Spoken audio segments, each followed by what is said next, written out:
Good morning students आज English grammar में हम सेंटेंस मेकिंग सीखेंगे। सेंटेंस मेकिंग आपको डायरेक्ट नहीं सिखाए जा रहे हैं। अभी आपको वर्ड्स दिए जाएंगे। वर्ड्स को हम जंबल करके दे रखा होगा और उन्हीं वर्ड्स को लेके आपको एक सेंटेंस बनाना है। आपको ना वर्ड्स जो भी सेंटेंस में यूज होंगे ना वर्ड्स, वो सब दिए जाएंगे और आपको उन वर्ड्स का यूज करके एक सुटेबल सेंटेंस बनाना है, यानी एक सही वाक्य बनाना है। तो मैं आपको एक एग्जाम्पल से सिखाती हूँ, फिर मैं बुक में अपना काम स्टार्ट करवाऊंगी। तो देखिए, मैं आपको यहाँ कॉपी में थोड़ा सा समझा रही हूँ। ये जो क्वेश्चन है ये तो आपको लिखना ही है, हेडिंग वगैरह सब लिखेंगे, डेट मेंशन करेंगे। क्वेश्चन है write given words in correct order to make a sentence.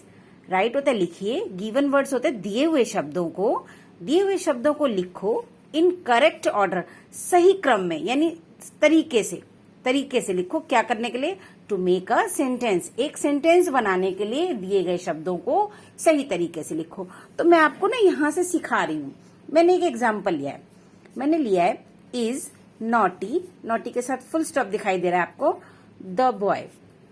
अब ये जो देखो बेटा स्लैश है ना, स्लैश इसलिए लगाया गया है कि ये जो इस सेंटेंस में जितने भी वर्ड्स हैं वो 3 पार्ट्स में डिवाइड करें। यानी ये जो 3 पार्ट्स हैं सेंटेंस के, ये ध्यान रखना है आपको कि इसको 3 पार्ट्स में डिवाइड करके दिया गया है। तो जब भी आपको इस तरह से आए ना, तो ये मोस्टली आपको ना स्लैश लगा हुआ मिलेगा, यानी आपको रीअरेंज करने होंगे इन वर्ड्स को। ये अभी मैं आपको बताऊंगी मैंने दोबारा क्यों लिखा है, मैं आपको सारा बताऊंगी। तो ये आपको देखिए स्लैश होता है, जैसे हम लोग ना चुनते हैं, आपने उसमें देखा होगा ना, कई बार मैं कहती हूँ choose the correct word. English reader की बुक में ना कुछ एक्सरसाइज ऐसी आई है जिसमें आपको 2 वर्ड्स दे रखे हैं स्लैश लगा के। तो स्लैश में ये जब 2 में होता है तो हमें चुनना होता है, लेकिन यहाँ हमें सिर्फ सेंटेंस बनाना है। वर्ड्स को अगर ये लोग ऐसे लिख देते ना बिना स्लैश के, तो आपको बिल्कुल पता नहीं चलता, आप सही बना ही नहीं पाते। अब इन्होंने क्या किया, इस सेंटेंस में आने वाले वर्ड्स को 3 पार्ट्स में डिवाइड कर दिया। 1 पार्ट ये रहा, सेकंड ये रहा और थर्ड ये रहा। डिवाइड करने के लिए इन्होंने बीच में स्लैश लगा दिया। तो अब कैसे बनाएंगे सेंटेंस? सिंपल सेंटेंस है, कोई क्वेश्चन सेंटेंस नहीं है, कोई एक्सक्लेमेटरी नहीं है। तो सिंपल सेंटेंस कैसे बनाते हैं देखिए ध्यान से। जबकि हमें वर्ड्स दे रखे हो, अब हमें ये 3 पार्ट्स में वर्ड्स दे रखे हैं, ठीक है। मैंने ये नहीं कहा कितने वर्ड्स दे रखे हैं, पार्ट्स देखने। यानी अब जैसे देखिए इस वाले लास्ट में ना, इस पार्ट में 2 वर्ड है, तो ये एक साथ ही लिखने पड़ेंगे हमें। ऐसा नहीं है कि आपने ये लिख दिया ये नहीं लिखा, या ये लिख दिया ये नहीं लिखा। एक पार्ट में जितने भी वर्ड्स दे रखे होंगे वो एक साथ लिखेंगे। सेकंड पार्ट में अगर 2 वर्ड्स होते तो 2 एक साथ लिखते। थर्ड पार्ट में अगर 4 वर्ड्स एक साथ होते तो 4 लिखते, लेकिन यहाँ हमें ऐसे दे रखा है। अब देखिए, जब सेंटेंस मेकिंग करते हैं तो सबसे पहले कैपिटल लेटर से स्टार्ट करते हैं। तो हम यहाँ देखेंगे फर्स्ट पार्ट में तो ये आई तो स्मॉल से है, ये तो नहीं है स्टार्टिंग में आएगा, ये भी एन स्मॉल है। थर्ड पार्ट में द जो है कैपिटल से स्टार्ट हो रहा है, तो द बॉय पहले आएगा, द बॉय, ठीक। अब हमने फर्स्ट नंबर पे इसको लिख लिया है। अब हमारे पास बचा है इज और नॉटी।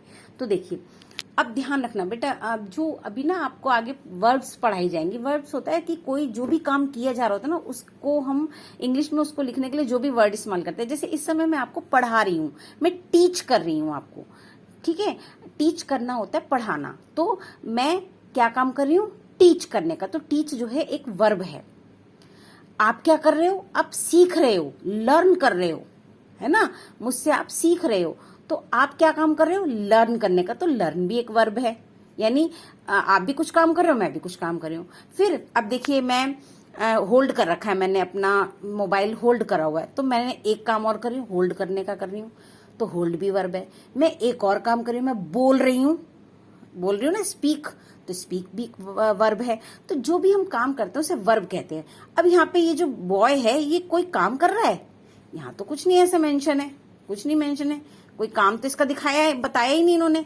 तो जब कोई काम नहीं बताते ना, तो क्योंकि देखिए कोई भी सेंटेंस होता है, सबसे पहले वो वर्ड आता है जिसके बारे में हम बात कर रहे होते हैं। अब यहाँ बॉय के बारे में बात कर रहे हैं। अब सेकंड नंबर पे आता है बॉय काम क्या कर रहा है। पहले नंबर पे तो लिख दिया कि कौन है, किसके बारे में आप बात कर रहे हो, बताओ, है ना। जैसे माई टीचर टीचेस मी, मेरी टीचर मुझे पढ़ाती है, तो आप अपनी टीचर के बारे में बात कर रहे हैं ना। और क्या काम करती है? टीच करने का, पढ़ाने का। तो आपने पहले माई टीचर लिखा, उसके बाद टीचर्स लिख दिया, है ना। इसी तरह यहाँ पे हम बॉय के बारे में बात करें तो हमने द बॉय पहले लिख दिया। अब बॉय काम क्या कर रहा है, यहाँ तो नहीं दिखाया कोई क्या काम कर रहा है।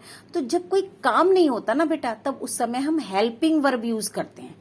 वो कहा जाता है is, are, am, was, were, has, have, बहुत सारे होते हैं, शैल, विल। अभी तो जब आप धीरे धीरे बड़े होगे ना, आपको धीरे धीरे सब आता जाएगा, तो घबराने की कोई बात नहीं। अभी छोटे हो इसलिए अभी हम इज, आर ही आपको हेल्पिंग वर्ब बता रहे हैं।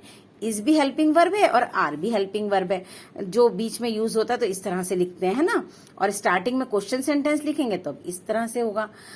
तो अभी हम ये इस तरह से लिखने वाला यूज करें, तो देखिए यहाँ इस तरह से लिखा है ना। तो द हेल्पिंग वर्ब हमने यूज किया यहाँ पे इज, तो नंबर 2 पे हमने ये वाला यूज कर लिया। अब हमारे पास बचा नॉटी। नॉटी के साथ फुल स्टॉप है, तो फुल स्टॉप हमें लगाना है। नॉटी, जो भी फुल स्टॉप दे रखा है तो फुल स्टॉप लगाना होगा। तो हमारा देखिए सेंटेंस कितना करेक्ट बना है। द बॉय इज नॉटी, जो लड़का है वो शैतान है। अब सेम इसी सेंटेंस को मैंने देखिए पता कैसे करके दिया है, कुछ नहीं चेंज किया, बस नॉटी के बाद फुल स्टॉप हटा दिया। बहुत बार ऐसा होता है बच्चों कि आपको ना वर्ड्स दे रखे होते हैं और आपको ये बोला जाता है और वो ना फुल स्टॉप नहीं लगाते। फुल स्टॉप पता क्या है, ये जो फुल स्टॉप वाला जो भी वर्ड होगा ना वो लास्ट में आएगा, ये भी ध्यान रखना। फुल स्टॉप अगर किसी वर्ड के पीछे लग रहा है तो आप समझ जाना वो लास्ट का वर्ड है, और जो कैपिटल लेटर से स्टार्ट हो रहा है वो समझ जाना स्टार्टिंग का है। ठीक है, जैसे मैंने इसको पहचान लिया स्टार्टिंग का है और ये लास्ट वाला है, बस बीच में यही तो रह जाता है, तो हमने ये लिख दिया। अब यहाँ पे जब कभी आपको फुल स्टॉप लगा के नहीं दिया जाता ना, तब भी आपको अपने बुद्धि का यूज करना है। तो देखिए द बॉय, ये कैपिटल लेटर से है तो ये पहले आ गया। फिर हमें देखना है वर्ब कौन सा है, यानी वो लड़का काम क्या कर रहा है। यहाँ तो काम कोई नहीं है, तो हेल्पिंग वर्ब इज दे रखा है, इज। और बहुत सारे होते हैं तो आर दे रखा होता। अब यही बचा है नॉटी। अब ये हमने बिना फुल स्टॉप के लगा दिया, लेकिन सेंटेंस तभी पूरा होता है, सिंपल सेंटेंस, जब फुल स्टॉप लगा होता है। तो द बॉय वो हम अपने पास से लगा देंगे, द बॉय इज नॉटी। तो ये ना मैंने आपको सब होमवर्क में दे रखा है। एक और मैं आपके लिए कर देती हूँ। देखिए यहाँ पे 1, आप पहले देख लीजिए कितने पार्ट्स में डिवाइड है। 1 2 3 4 5, ठीक, 5 पार्ट्स में। देखिए अब एकदम 1 2 3 4 5 लिख नहीं रही, क्योंकि वो अभी जब मैं करवाऊंगी ना तो ऊपर मैं नंबर डालूंगी, तो मैं लिख नहीं रही। अब यहाँ देखिए कैपिटल लेटर से क्या स्टार्ट हो रहा है, अली, यानी अली एक लड़के का नाम है, वो उसका नाम स्टार्ट हो रहा है। अब अली क्या काम कर रहा है यहाँ पे, उसका काम है ना टीच, कुक, लाफ, डांस, मतलब जो भी वर्ड जिससे हमें ये पता चलता है ना वो कुछ काम कर रहा है। तो आप हंसते हो तो हम कहते हैं डोंट लाफ, हंसो मत। तो लाफ जो है वो एक काम है ना। तो क्या काम कर रहा है यहाँ पे, कोई काम नहीं है, तो हेल्पिंग वर्ब है इज। 1 पे हमने ये लगा दिया, 2 पे हमने ये लगा दिया। अब अली इज, अब देखिए कौन क्या लिखना चाहिए, Ali is a boy good, Ali is a, ये भी सही लग रहा है, boy good, good boy, boy good या गुड बॉय, तो गुड बॉय, क्योंकि जो गुड है ना वो इसकी खासियत है बॉय की। तो आप कभी बोल के देखेंगे ना अली इज बॉय गुड ए, तो गलत है ना। Ali is a boy good, ये भी गलत है। Ali is boy a good, ये भी गलत बन रहा है। Ali is a good boy, ये सही बना है ना। तो इस तरह से करना है। आपकी बुक में जो दे रखा है, वीडियो थोड़ी लंबी होगी बेटा, तो 2 पार्ट्स में डिवाइड करके देखिएगा, क्योंकि अगर आपको समझना है तो आपको ये करना ही होगा। अब देखिए फर्स्ट इन्होंने करके दे रखा है आपको, ये मैं क्वेश्चन वही है कि ऑर्डर में लिखना है और फुल स्टॉप लगाना है। हबीब आ हेयर ड्रेसर इज, हबीब एक नाम है, कैपिटल से स्टार्ट हो रहा है, तो देखिए सबसे पहले आया, और कोई काम नहीं कर रहा हबीब इस समय, हबीब के बारे में बताया जा रहा है, तो इज हेल्पिंग वर्ब है, वो सेकंड नंबर पे आया। आ हेयर ड्रेसर यानी बाल बनाने वाला, तो हेयर ड्रेसर वाला, अ हेयर ड्रेसर लास्ट में आ गया और फुल स्टॉप लगा दिया, ठीक है। अब नंबर 2 देखिए, अ गुड टीचर, ये एक है, मिस गुप्ता एक है और इज एक है, यानी 3 पार्ट्स में डिवाइड है, 1 2 3, 3 पार्ट्स में डिवाइड है ना, 1 2 3। अब देखिए कैपिटल लेटर से क्या स्टार्ट हो रहा है, मिस गुप्ता, मिस गुप्ता पहले आ गया। फिर मिस गुप्ता क्या काम कर रही हैं? कुछ नहीं, तो हेल्पिंग वर्ब यूज हो रहा है, इज। अ गुड टीचर तीनों एक साथ हैं, तो ये तीनों एक साथ आ गए। Miss Gupta is a good teacher. Number 3 देखिए, अ जिराफ वेरी, फिर फर्स्ट पोर्शन अ जिराफ, सेकंड पोर्शन है वेरी टॉल और थर्ड पोर्शन है इज। अभी 3 पोर्शन है, तीनों पोर्शन यूज करने हैं, ऐसा नहीं कोई भी छोड़ना नहीं है। और देखिए फर्स्ट पोर्शन में 2 वर्ड है, सेकंड पोर्शन में भी 2 वर्ड है और थर्ड पोर्शन में सिर्फ 1 वर्ड है। तो देखिए कैपिटल लेटर से फर्स्ट पोर्शन ये स्टार्ट हो रहा है, अ जिराफ लिख देंगे, फिर हेल्पिंग वर्ब इज और थर्ड में आ जाएगा वेरी टॉल और फुल स्टॉप लगा देंगे, a giraffe is very toll.